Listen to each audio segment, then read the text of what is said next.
اپنی بیماری ہو یا کسی کی بیماری، اس کی خبر سنتے ہی انسان پر ایک عجیب سی کیفیت طاری ہوتی، ایک بدمزگی سی ہوتی ہے، ایک دکھ، ایک غم، ایک خوف، ایک ہم، ایک پریشانی سے لاحق ہو جاتی کہ اب ہوگا کیا.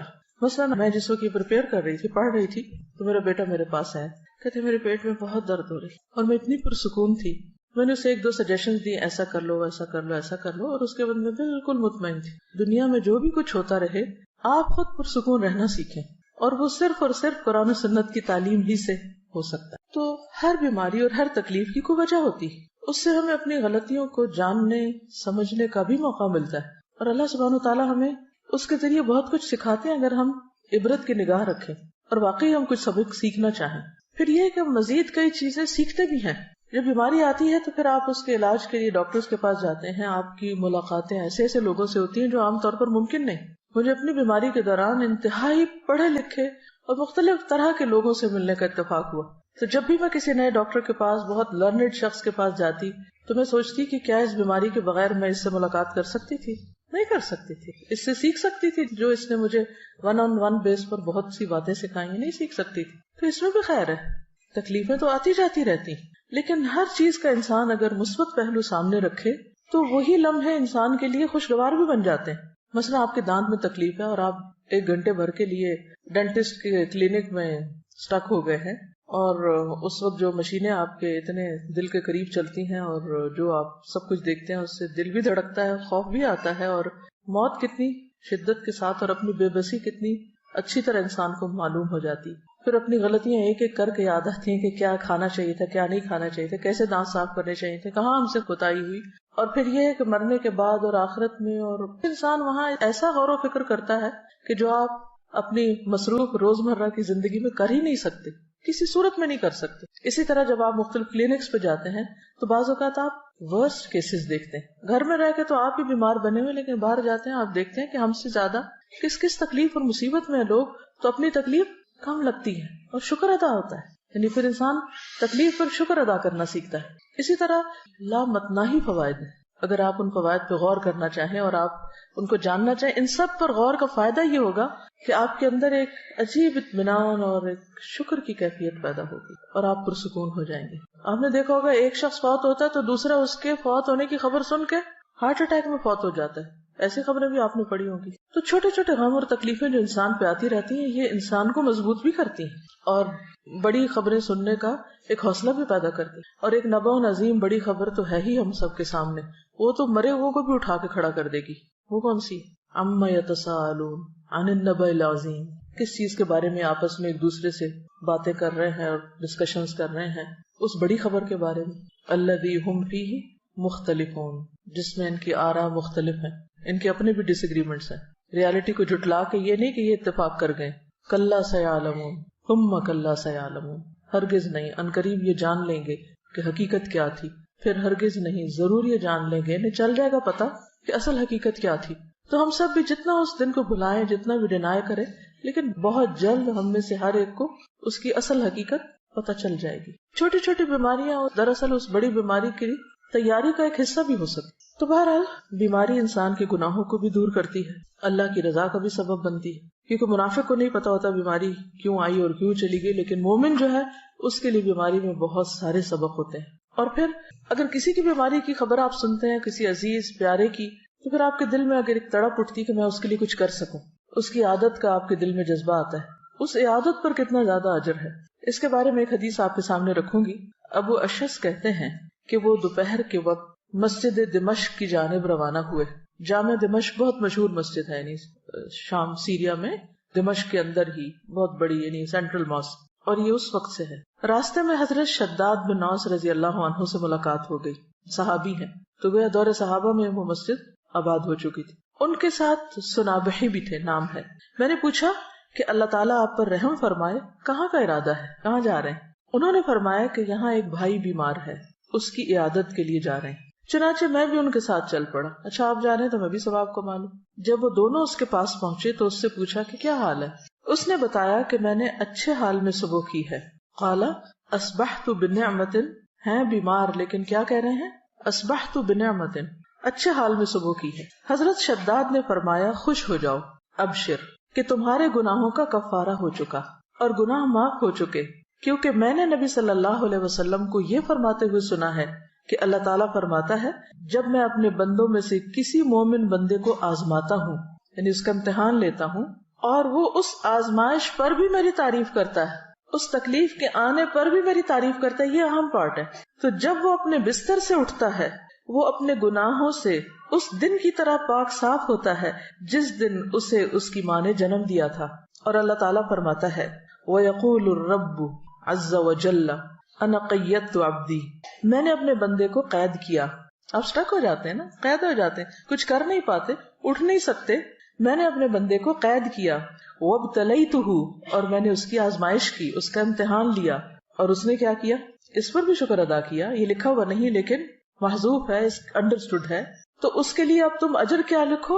وَأَجْرُ لَهُ كَمَا كُنْتُمْ تُجْرُونَ لَهُ وَهُوَ صَحِيحٌ، لہٰذا تم اس کے لیے ان تمام کاموں کا اجر و ثواب لکھو جو وہ تندرستی کی حالت میں کرتا تھا۔ آپ کے تہجد چھوٹ گئے، آپ کی تلاوت چھوٹ گئی، آپ کی خدمت خلق چھوٹ گئی جو آپ صبح صبح گھر والوں کی کرتے ہیں اٹھ کے، آپ کے بعض اوقات ایسی غنودگی ہوتی ہے آپ کے اذکار چھوٹ جاتے ہیں، اور آپ کو سب سے زیادہ تکلیف کس پہ ہو رہی ہوتی ہے بیمار ہونے کے بعد؟ میں اتنا محروم ہوں، یہ سارے لوگ اتنی اتنی نیکیاں کریں، خصوصاً اگر رمضان میں ہو جائیں یا حج پہ ہو جائیں، پھر تو اور بھی برداشت نہیں ہوتا کہ یا اللہ یہ کیا ہو گیا۔ تو اس وقت اللہ سبحانہ و تعالیٰ مہربانی کرتے ہیں جب عام بندے ساتھ چھوڑ دیتے ہیں۔ شرط ایک ہے، اور وہ کیا ہے؟ اس وقت بھی پازیٹیو رہو، اس وقت بھی اچھا ہی سوچو، اس وقت بھی اللہ کی تعریف کرو کہ یہ کسی مقصد کے بغیر نہیں آئی، اور میرے گناہ دھل جائیں گے، اور میرے لیے اس میں بھی فائدہ ہے، اجر و ثواب مل گیا بنا کیے بھی، اور بیماری کا اپنا ایک جو کفارہ ہوتا ہے یعنی گناہوں کی معافی، وہ بھی ساتھ ہو گیا، دگنا اجر آپ نے کما لیا، یہ دوہری کمائی کر لی بیمار ہو کر۔ اور جبکہ ہم کیا سوچ رہے ہوتے ہیں کہ ہم لوزر ہیں، ہم تو کھو گئے، سب کچھ چھٹ گیا ہم سے، تو اس وقت بھی پریشان نہ ہو اور اللہ سے اچھی امید رکھیں، اچھا گمان رکھیں، تو اجر ہی اجر ہے، فائدہ ہی فائدہ ہے۔ اور یہ لفظ کتنا خوبصورت ہے کہ قیدت عبدی، بالکل آپ ایسا لگتا ہے نا قید ہو گئے، سب حرم جا رہے ہیں، آپ نہیں جا سکتے، سب کھڑے ہو کے عبادت کر رہے ہیں، آپ کھڑے نہیں ہو پا رہے، سب روزہ رکھے ہوئے ہیں، آپ روزہ نہیں رکھ پا رہے، لیکن اللہ کے اجر لکھا جا رہا ہے۔ جب آپ گورنمنٹ جاب کرتے ہیں تو آپ کو سال میں کچھ سک لیوز ملتی اور وہ ود پے ہوتی، اسی طرح میٹرنٹی لیو بھی ود پے ہوتی، پھر کچھ ہاف پے پہ ہوتی، کچھ عرصے کے بعد وہ وداؤٹ پے ہو جاتی، اور کچھ عرصے کے بعد آپ کو جاب چھوڑنی پڑ جاتی۔ اللہ کے یہاں ایسا نہیں ہوتا، بیماری پر آپ کو ود پے لیو ملتی ہے، نماز اور کچھ نیکیوں سے جو آپ روٹین میں کر رہے ہوتے ہیں۔ ایک اور جگہ پر آتا ہے کہ بخار جہنم کے جوش سے ہے اور یہ مومن کا آگ سے حصہ ہے، ام منکم الا واردھا۔ پھر اسی طرح ایک اور حدیث میں آتا ہے بخار جو تھا نبی صلی اللہ علیہ وسلم کی خدمت میں آیا اور عرض کیا مجھے اپنے لوگوں کے پیچھے بھیجیے، تو آپ نے انصار کے پاس بھیج دیا۔ ان کے ہاں 6 دن رہا، 6 دن رات، اور ان پر بخار بہت سخت واقع ہوا، بہت زیادہ بخار آیا ان کو، بخار ان کے گھروں میں گھس گیا، تو انہوں نے آپ سے شکایت کی۔ اس پر رسول اللہ صلی اللہ علیہ وسلم نے ان کے ایک ایک گھر اور ایک ایک کمرے میں جانا شروع کر دیا اور ان کے لیے عافیت کی دعا فرمائی۔ آپ صلی اللہ علیہ وسلم جب لوٹ رہے تھے تو ایک عورت آپ کے پیچھے آئی، اس نے عرض کیا قسم اس ذات کی جس نے آپ کو حق کے ساتھ مبعوث کیا ہے، میں انصار میں سے ہوں، میرے والد بھی انصار میں سے ہیں، جیسے آپ نے انصار کے لیے دعا کی ہے میرے لیے بھی کیجیے۔ آپ نے فرمایا کیا چاہتی؟ اگر چاہو تو میں تمہارے لیے دعا کروں کہ تم بخار سے محفوظ رہو، چاہو تو برداشت کر لو اور تمہیں جنت ملے گی۔ اس نے کہا میں صبر کروں گی اور جنت کو خطرے میں نہ ڈالوں گی۔ تو کچھ لوگ ایسے ہوتے ہیں کہ جو بیماری کو بہت صبر کے ساتھ اور اجر کی نیت سے برداشت کر جاتے۔ اس کے مطلب نہیں کہ انسان بیماری میں دعا نہ مانگے یا کسی کو دعا کے لیے نہ کہہ سکتا ہے، لیکن یہ یاد رکھے کہ اگر جتنا عرصہ اس کے لیے بیماری ہے یا بیماری میں مبتلا ہے وہ اس کے لیے اجر کا ذریعہ بن رہی ہے۔ نبی صلی اللہ علیہ وسلم نے فرمایا خوش ہو جاؤ، مومن کے مرض کو اللہ تعالیٰ کفارہ اور اپنی رضا کا سبب بنا دیتے ہیں، اور فاجر نافرمان گناہگار اس کا مرض ایسا ہے جیسے اونٹ کہ اس کے مالک نے اسے باندھ دیا اور اس کے بعد چھوڑ دیا، اسے نہیں خبر کیوں باندھا اور اسے نہیں پتا کیوں چھوڑا، بخار کیوں آیا اور کیوں گیا۔ وہ حدیث بھی یاد رکھیے کہ رسول اللہ صلی اللہ علیہ وسلم ام صائب کے ہاں تشریف لائے۔ آپ نے فرمایا اے ام صائب تجھے کیا ہوا، تم کانپ رہی ہو، جیسے ملیریا ہوتا ہے نا۔ اس نے عرض کیا بخار ہے، اللہ اس میں برکت نہ کرے۔ آپ نے فرمایا بخار کو برا نہ کہو، کیونکہ بخار بنی آدم کے گناہوں کو اس طرح دور کرتا ہے جس طرح بھٹی لوہے کے میل کچیل کو دور کر دیتی ہے۔ عبداللہ کہتے ہیں کہ میں رسول اللہ صلی اللہ علیہ وسلم کی خدمت میں حاضر ہوا، آپ اس وقت تیز بخار میں تھے۔ میں نے عرض کیا یا رسول اللہ آپ کو تیز بخار ہے؟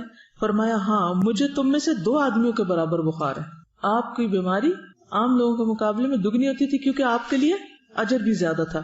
میں نے عرض کیا کہ اس سبب سے آپ کو دوہرا اجر ملے گا؟ فرمایا یہی بات ہے.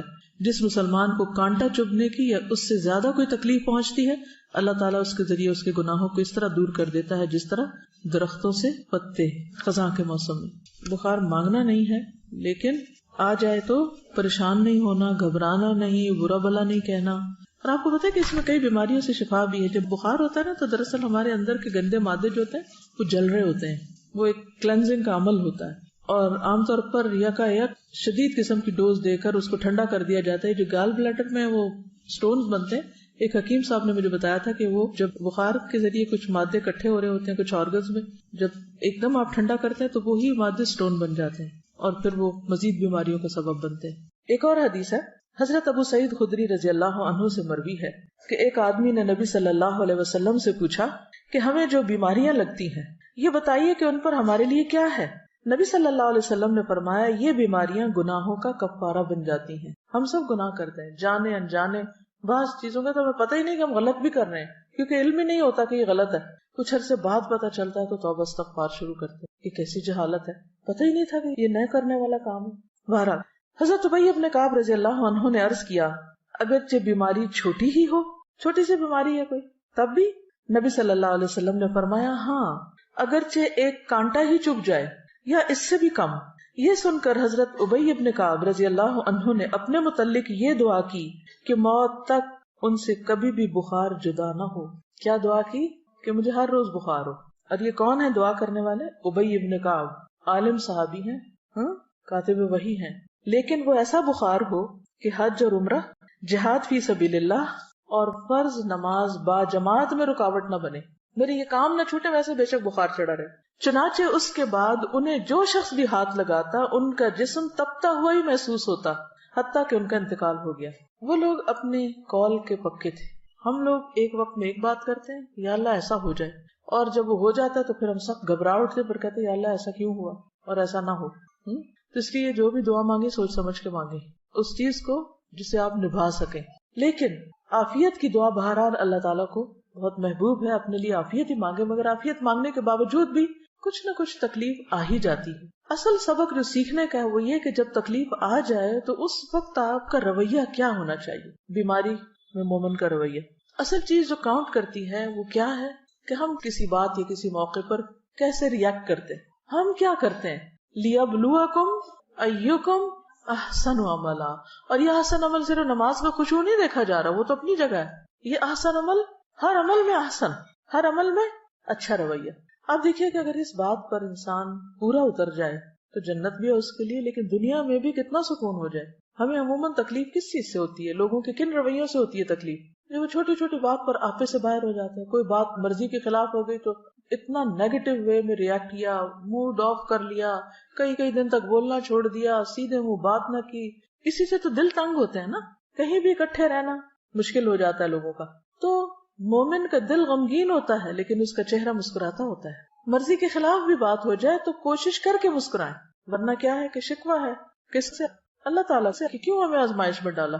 کیونکہ کوئی تکلیف نہیں آتی مگر اللہ کے اذن سے آتی. اس وقت ایک ایسے کردار کا مظاہرہ کریں جو واقعی اللہ کا پسندیدہ کردار ہو، اور اس وقت بھی ڈائریکٹ آپ کا کنیکشن اپنے رب کے ساتھ ہو کہ میرے اللہ تو جانتا ہے نا کہ میں کس تکلیف سے گزر رہا ہوں، چاہے وہ جسمانی ہو یا روحانی ہو یا جذباتی ہو یا کچھ بھی ہو. بندوں کو سنانے کا فائدہ نہیں، وہ سمجھ ہی نہیں پاتے کہ مسئلہ کیا ہے. آپ ایڈوائس لے سکتے ہیں کسی سے، لیکن آپ لے کے دیکھیں مایوسی ہوں گی، کچھ بہت فائدہ نہیں ہوگا. تو بہتر کیا ہے؟ پرو ایکٹیو اپروچ اختیار کریں. مثلاً روٹین میں جیسے اب قرآن مجید آپ پڑھ رہے ہیں اس کے ساتھ ایک تعلق ہے. آپ نے دیکھا ہوگا ہر روز جواب آتا ہے کہ نہیں؟ جیسے جیسے حالات گزر ہوتے ہیں ویسے ویسے آیات آ رہی ہوتی ہیں. یہ پرو ایکٹیو اپروچ ہے، مسائل سے نبٹنے کی ہے. ہدی للمتقین ہے، ہدایت ہے، گائیڈنس ہے آپ کے لیے. آپ کو روز کے مسئلوں کا حل پیش ہو رہا ہے. کوئی تک ہی نہیں بنتی کہ انسان پھر قرآن کو چھوڑ کے بیٹھ جائے. روٹین میں آپ اس کو پکڑے رکھیں. نبی صلی اللہ علیہ وسلم نے اپنے پیچھے کیا چھوڑا تھا جس کو پکڑ کے رکھنا ہے. ہم سب کے لیے بھی یہی کتاب ہے، اس کا ساتھ نہ چھوٹے. شفا ہی شفا ہے، مسائل کا حل ہی حل ہے. ایسا اعتدال آپ کی زندگی میں آئے گا، ایسی خوبصورتی آئے گی، ایسا حسن آئے گا کہ دنیا بھی پرسکون ہو جائے گی. کیونکہ غم اور پریشانی کا تعلق آپ کی اپنی ذات سے ہوتا ہے، وہ آپ کے اپنے اندر کا مسئلہ ہوتا ہے، باہر کا کام اندر کا زیادہ. اور دین ہمارا اسی اندر کے مسئلے، اسی بل کو نکالنے کی کوشش کرتا ہے، اور یہیں سے نکلتا ہے، کوئی نہیں نکال سکتا. اللہ سے بڑھ کے ہمیں کون سمجھتا ہے، ہماری نفسیات کون جانتا ہے؟ تو اللہ تعالیٰ اپنی کتاب میں ہمیں ہر چیز کے بارے میں بتاتے ہیں. پھر اس کے بعد سنت ہے، نبی صلی اللہ علیہ وسلم کی احادیث ہیں، اس سے بہت کچھ سیکھنے کو ملتا ہے. ایک اور حدیث ہے، حضرت ابو ہریرہ سے روایت ہے کہ رسول اللہ صلی اللہ علیہ وسلم نے فرمایا، اللہ تعالیٰ فرماتا ہے جب میں اپنے مومن بندے کو آزماتا ہوں اور وہ تیمارداری کرنے والوں کے سامنے میرا شکوہ نہیں کرتا، میری شکایت نہیں لگاتا، جو اس کا حال پوچھے تو اس کو اپنی قید سے آزاد کر دیتا ہوں، بیماری سے شفا دے دیتا ہوں، اس کے پہلے گوشت کے عوض بہترین گوشت عطا کرتا ہوں، اس کے پہلے خون کے بدلے بہترین خون دیتا ہوں، اور وہ اثر نو عمل کرتا ہے. ہوتا ہے نا کہ جب بیمار ہوتا ہے انسان تو عبادات ہالٹ پہ آ جاتی ہیں، رک جاتی ہیں، ساری روٹین ڈسٹرب ہو جاتی، کام چھوٹ جاتے ہیں، اور یوں لگتا ہے اب تو کبھی صحت ملنی کوئی نہیں، اب تو ہمیں اس کے ساتھ ہی جینا پڑے گا. لہذا نہ تو دوا کرتے ہیں، نہ ہی کوئی اور اپنا خیال کرتے ہیں، بس پھر ہر وقت ایک بسورا ہوا چہرہ اور ایک مریل شکل اور مریل چال کے ساتھ سب کو بیزار کرتے ہیں. اللہ پہ توکل کہاں گیا؟